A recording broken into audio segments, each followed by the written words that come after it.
So we all have this idea that we need to figure out our passion, our purpose in life, and that that's what we need to pursue, to do as a career. But I thought it would be interesting to take a look at whether it would be a good idea to do your so-called passion as a career, or whether it's something that's better off being a hobby or a side project. For most of us, a job is something we do 30 to 40 hours a week, around about 8 hours a day we dedicate to doing this one thing. And if we're lucky, we start out enjoying our job role, or at least enjoying several parts of it, so that would be the reason why we chose it in the first place. But over time, as we do the same thing over and over again for years and years, 40 hours a week, for 48 to 50 weeks a year, it can get quite difficult for us to carry on enjoying it. It can get quite monotonous. It can become one of those things that you have to get up, you have to go and do because it pays the bills. But could the same thing happen if it was our purpose, if it was our passion that we were doing as a job? I think it definitely will keep us going for longer. We'll be able to put aside all of the things that we don't enjoy as much about the job. Maybe the hours are difficult, maybe the pay isn't as good as we wanted it to be, maybe there's a couple of people that work there that we don't like.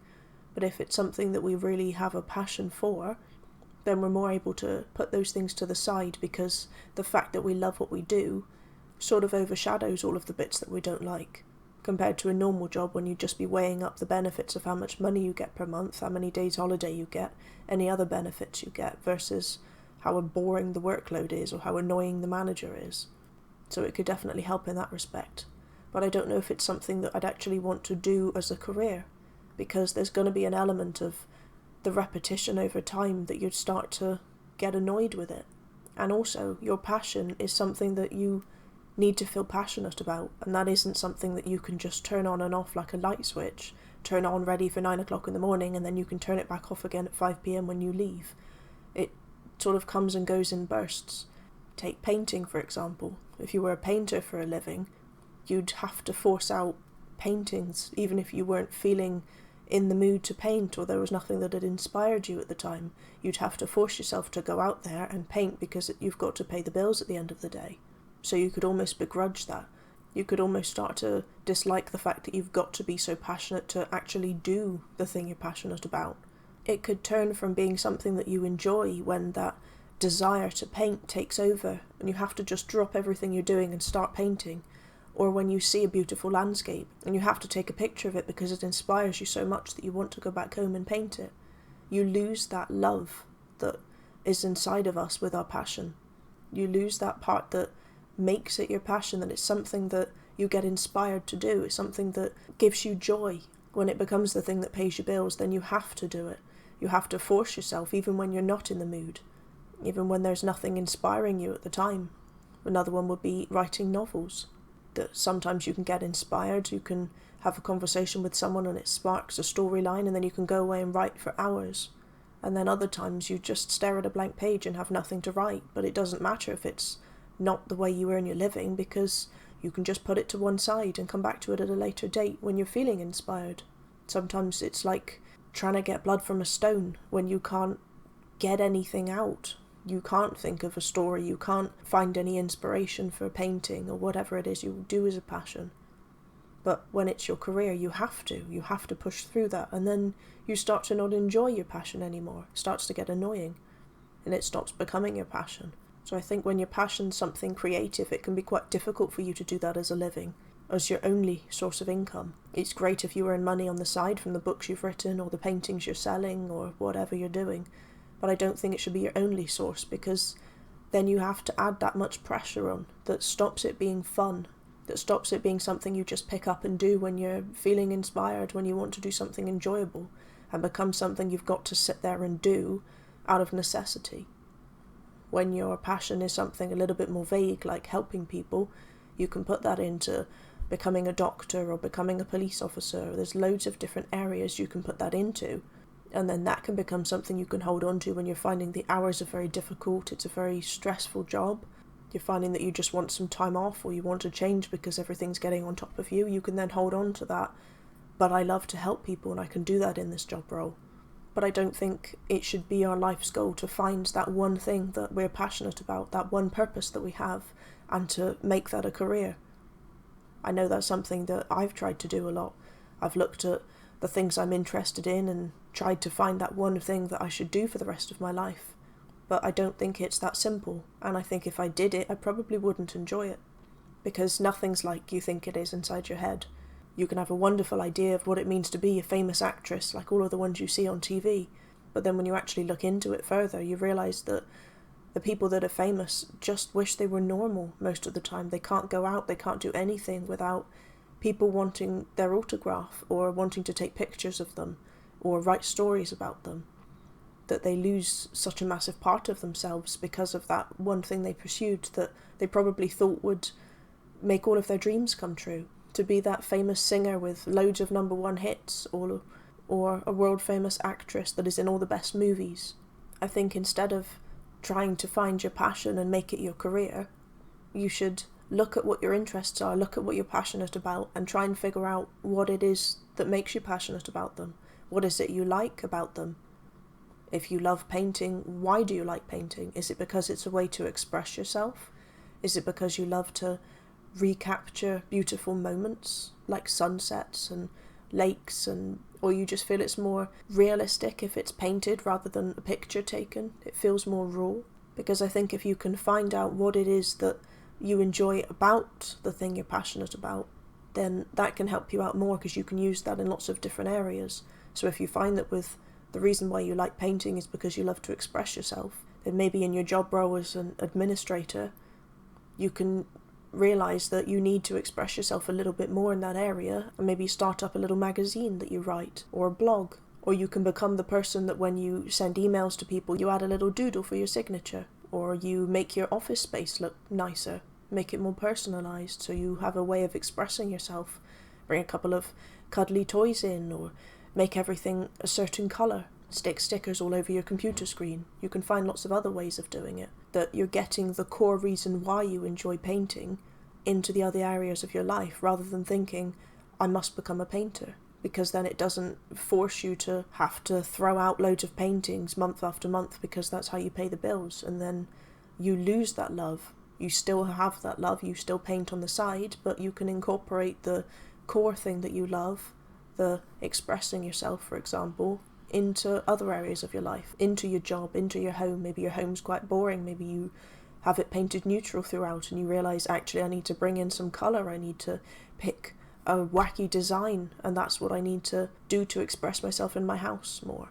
I think some of us are so focused on finding that one true purpose that then we can do for the rest of our lives and feel completely fulfilled, and all of our problems will go away. But it's not that simple. And the worst thing that could happen is you end up not enjoying the thing that you were passionate about, the thing that you love most, because it becomes a chore. So I think it would help a lot more to try and narrow it down to figure out what is it that makes you love that thing. What is it that makes you love singing? What is it that makes you love writing books? Is it because you're interested in finding out where the characters go, how they develop, what they do in their lives? Do you love reading other books in the same genre, and would you like to add to that?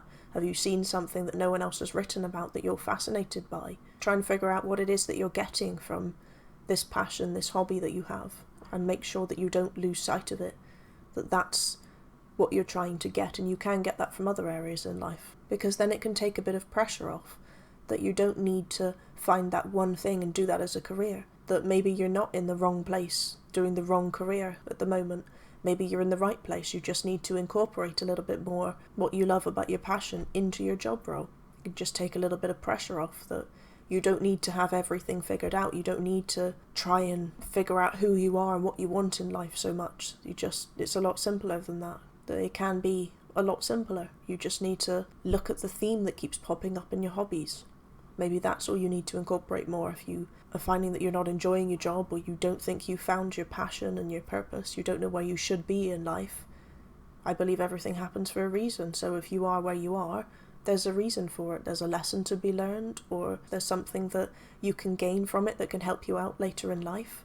Maybe you won't see it for a long time. You might not realise what you're learning, what you're gaining from your current experience until many years down the line. You look back and go, wow, if I hadn't have been there, if I hadn't have done that at that time, I don't think I'd be able to be where I am today.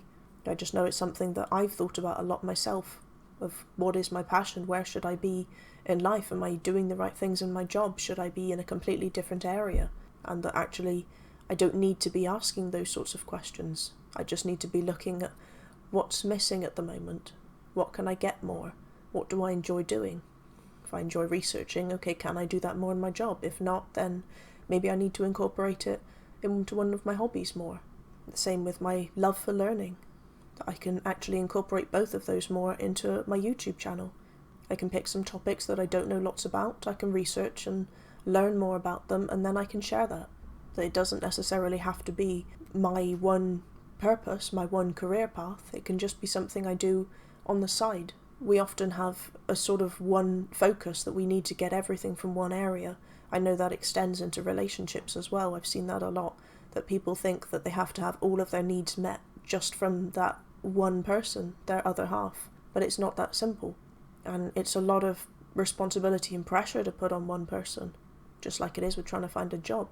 You shouldn't expect to have all of your needs met from one area. You will have certain ones that have to be met by your career. You have to make sure you're earning enough money to live. It has to be something that's not too mind-numbingly boring, something that you don't mind getting up and doing every day. But even if it's not your passion, it's got to be good enough. It's got to fulfill the basic requirements that you have. Does it pay enough for you to have a house over your head and to get food and pay all the bills and have a little bit left over for a bit of enjoyment? As long as it does that and it's not too horrific, then you can try and fulfill your other needs through your hobbies, through things you do outside of work, because you might not be able to do everything in work. Maybe you spend most of your time on the phone, so you're not able to listen to educational videos or whatever. Well, then you will have to do that outside of work. There'll be certain things you can add in, but I just think it's important that we don't feel like we have to get everything from one area. Again, going back to the relationship analogy, we don't have to get everything from our other half. We have friends, we have family members, we have clubs we can go to. If your partner doesn't enjoy reading, but you do, then you can go and join a book club. Maybe one of your hobbies is shopping, but your partner doesn't like that. Well, then you can go with your friend, or you can go with your sister or your mum. It works exactly the same way with jobs. You don't have to get everything from the thing that you spend the most time doing each week, your main career. You can have other things that fulfill a couple of needs. I just wish there was a bit less of a focus of when you're a child, people saying, what do you want to do when you grow up? As if you've got to have one thing planned and to do one thing forever, and that's got to fulfill all of your needs. It's not that simple, that you can actually have 10 different things you do with a need attached to all of them. So when you need to express yourself, you can go and do painting. When you need to learn more and research more, you can go and read a book or watch an educational video, and that you're more likely to have a fulfilled life if you've got lots of different things that you're doing. It's not practical to think that your career is going to fulfill all of your needs. I don't think it's something that should be taught, or that should even be thought is a thing, because it's not really. Whether we get that from being children and being told that we've got to come up with that one thing we want to do for the rest of our lives, as if it's this wonderful magical thing that we discover. I know it's in quite a lot of TV series and films. People find their calling, their one true purpose, and then that's what they do forever. But it's not that simple for most of us. Some people will. Some people will just realise from a young age, I am destined to be a doctor. And then they grow up, get good grades, go to medical school, come out and become this wonderful doctor. But for the vast majority of us, we don't have that. Or it changes a lot. So we shouldn't put so much pressure on ourselves to find that one thing. Maybe we don't have one. Maybe there's lots of things. Maybe these things change as we get older. Maybe we have a main overarching purpose in our 20s and then it changes completely in our 30s and then again in our 40s. Or maybe we just need to have that one good enough job that fits our basic needs and then fulfill all of our other needs from hobbies and other things instead. Well, it's something that would definitely have helped me if I'd have learned about or heard about from a younger age, that I didn't need to have one thing, because I spent so much of my time trying to figure out what that one thing was, doing all of these personality tests and psychological profiles for finding your best career, what suits you best, that there might not be one career that suits me best. There's just got to be something that's good enough for now. Whether that changes in a couple of years, that's fine. It's just good enough for now. And then all of my other needs I will get from my hobbies and other things that I do. As long as I take the time to find out what it is I actually want from this. Not, do I enjoy painting or colouring or drawing? What am I trying to get from this? Am I trying to express myself? Am I trying to remember things that are beautiful? Do I want to recreate things? Do I want to create something from scratch? once we find out what that need is, then it can help us a lot to make sure we can meet those needs. And then we won't be hopping about from job to job or forever feeling like we're not where we should be in life, expecting our career to be that big, wonderful, amazing thing that ticks every single box, when in reality it probably won't be. Most people you can ask won't be absolutely in love with their job. It's just okay. It pays the bills, it's stable, the hours are good enough for what they need, it ticks those basic requirements, and then they probably have other things they do instead to get their other needs met. I just think it's something that a lot of young people need to hear.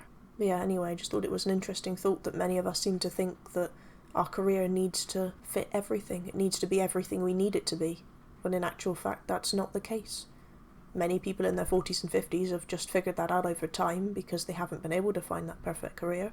But for people just starting out or in the first couple of years of their working career, they need to realise that it's okay if you're not in that perfect career. You probably will never find one, and that's okay. You can get what you need in other areas too, and that gives you a more fulfilled, more well-rounded life than if you got everything from that one career. Because then if something happened, you had an injury or the job role was no longer available, technology changed and it was no longer needed, then that would be your identity gone. But if you've got lots of different things that you enjoy doing and you know what those core needs are that you're after, you can just change it to something else. If you can no longer paint, then you can change and draw, or you can do graphic design, or you can do garden landscaping. There's lots of other areas that you can apply those core needs when you know what they are. But anyway, I hope this video was interesting. As always, thank you for your time.